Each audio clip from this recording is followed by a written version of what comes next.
Lembrem que estamos falando de quê? Do peitoral do sacerdote. Do peitoral. Então quero chamar a atenção para uma coisa. Como nós estamos falando do sacerdote, do sumo sacerdote, eu quero chamar a atenção para uma coisa. Lá em Ezequiel 28:11, está escrito assim: veio a mim a palavra do Senhor, dizendo: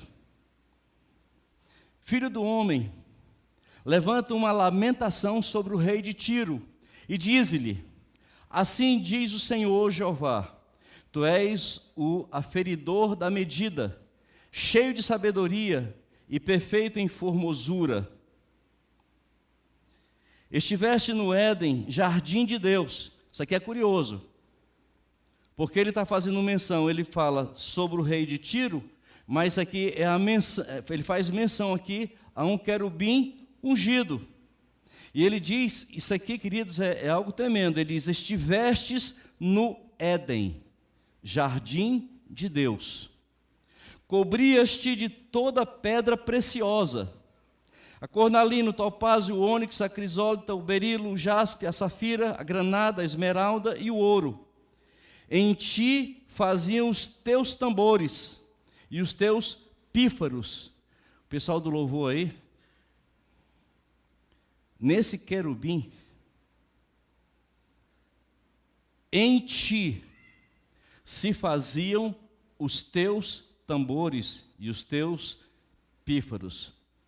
Quando você vai para entender o que é que o texto está dizendo, em ti, ou seja, nele, nesse querubim ungido, se fazia toda sorte de instrumentos.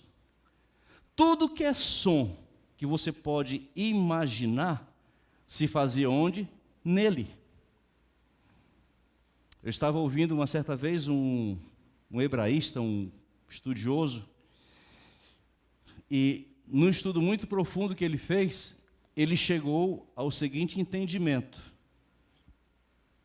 que esse querubim, isso é porque eu já ouvi várias coisas, era o ministro do coral do céu, já vi várias coisas assim, mas segundo esse hebraísta, ele falava o seguinte, esse rabino, que nos originais passam a ideia de que esse querubim, dele, da sua estrutura, da sua pele, fluía todos os sons que você possa e não pode imaginar. Ele disse, isso é como sendo a maior harmonia que alguém pudesse ouvir. Então fluía dele. Aqui, queridos, chama atenção para a questão da música. A questão da música. Por que a música sempre é uma... Você olha que quando nas questões do mundo, quantas pessoas já fizeram um pacto com o diabo para poder prosperar, para poder se engrandecer, para poder ser conhecido, para querer ser grande, e eles foram fazer pacto com quem? Com esse querubim ungido, Lúcifer, lá atrás, que depois tornou-se adversário, Satanás. E quando nós vamos observar, graças a Deus, Deus nos deu muita graça aqui, que a gente não tem esses problemas relacionados ao louvor, graças a Deus. Aqui é alguma besteirinha que acontece, que faz parte. Mas, queridos, em muitos lugares, você, é um negócio, é uma complicação. Eu fui numa igreja que tinha 14 grupos de louvores, 14. Dos 14, 8 estavam em disciplina. 8 não podiam participar do louvor. Estavam... E é algo que mexe muito com a pessoa. É muito fácil para um ministro de música, um cantor, um instrumentista, ele começar a querer ficar grande, a querer se mostrar, ele querer não se mostrar para o Senhor, mas para as pessoas. Que esse é um problema. Graças a Deus aqui nós não temos essa dificuldade. Deus é muito misericordioso para conosco. Nós temos vários grupos, mas a gente vê entendimento entre as pessoas. Isso é muito bom. Amém? Mas ele diz o seguinte, no versículo 14: eu te coloquei como querubim da guarda, estiveste sobre o monte santo de Deus, e andaste no meio das pedras afogueadas. Perfeito eras nos teus caminhos, desde o dia em que foste criado, até que em ti se achou iniquidade. Observa que Lúcifer ele era perfeito, o querubim ungido era perfeito em todos os aspectos. Ele tinha as pedras, ele andava sobre pedras afogueadas. E o texto me faz pensar que o querubim ungido tinha acesso ao Éden. E era assim que ele se apresentava, coberto de pedras, e andava no meio dessas pedras afogueadas. Essas pedras afogueadas faz menção a esse Urim e Tumim que está dentro do peitoral, que essas pedras, por algum mistério, essas pedras, elas diante do altar, elas ficavam, aqueciam e ficavam como se acesas, essas pedras, por algum mistério. De onde vêm essas pedras? Já tem muitas teorias sobre essas pedras, tá? Mas a verdade é que ela existia para o sacerdote, o sumo sacerdote. E eu penso, aqui é conjectura minha, que quando o homem foi criado, ele foi colocado aonde? Os irmãos sabem, não é possível. Aonde? Opa! Deus fez um jardim no Éden, amém? E colocou o homem. Mas o texto que nós lemos, onde é que estava o querubim ungido? No Éden. Conjectura minha, tá? Eu penso que quando Deus fez o homem, então, e colocou no jardim, no Éden, então esse era um lugar que era comum a esse querubim ungido. Agora Deus faz mais ainda, porque o querubim, ele tinha tudo, mas ele não tinha duas coisas. Ele não tinha a imagem de Deus e não tinha a semelhança.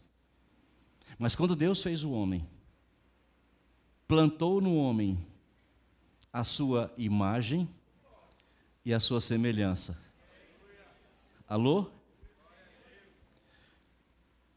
Então, se nós temos a imagem e a semelhança, queridos, quando alguém olha para você, ele não vê as pedras, mas elas estão lá. Os significados delas estão aí. Aleluia. Lembrando os irmãos que esse querubim, ele carregava as seguintes pedras: sárdio, topázio, diamante, berilo, ônix, jaspe, safira e carbúnculo. Uma curiosidade. Os irmãos estão vendo quantas pedras aqui? 12. O querubim só tinha 9 pedras. O sumo sacerdote, 12. Agora, na instrução de Deus para o sumo sacerdote, eram 4 fileiras de 3 pedras, na ordem, pelo nome das tribos de Israel. Então, queridos, olha só, a primeira fileira, o querubim tinha. A segunda fileira, o querubim tinha. A terceira fileira, o querubim não tinha. Tinha a quarta fileira. Tinha a quarta fileira.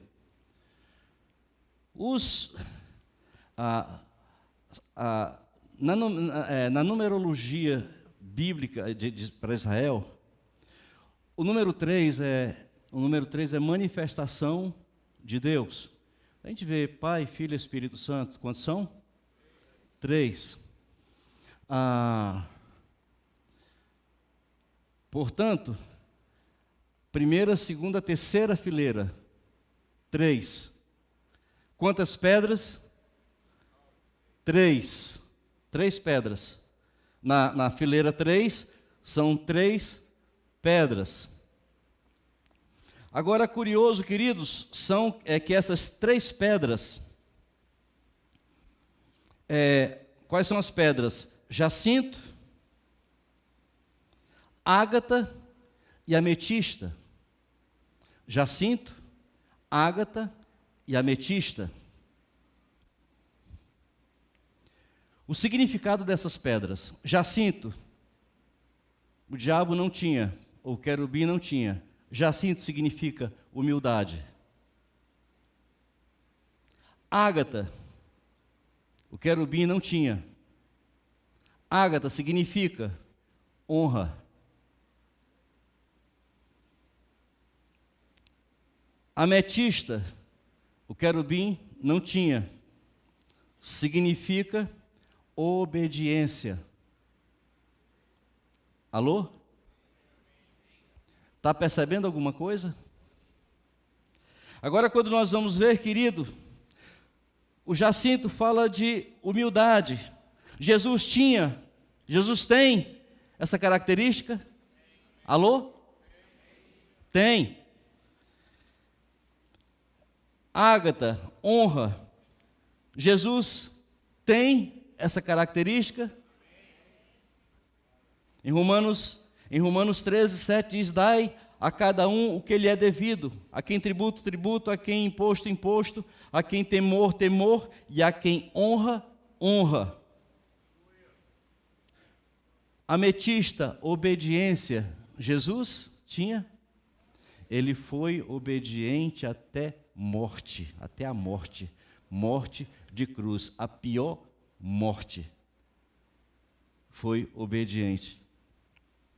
Aqui nós aprendemos, queridos, que são 3 coisas que o sacerdote não podia deixar de ter: humildade, honra e obediência. Alô?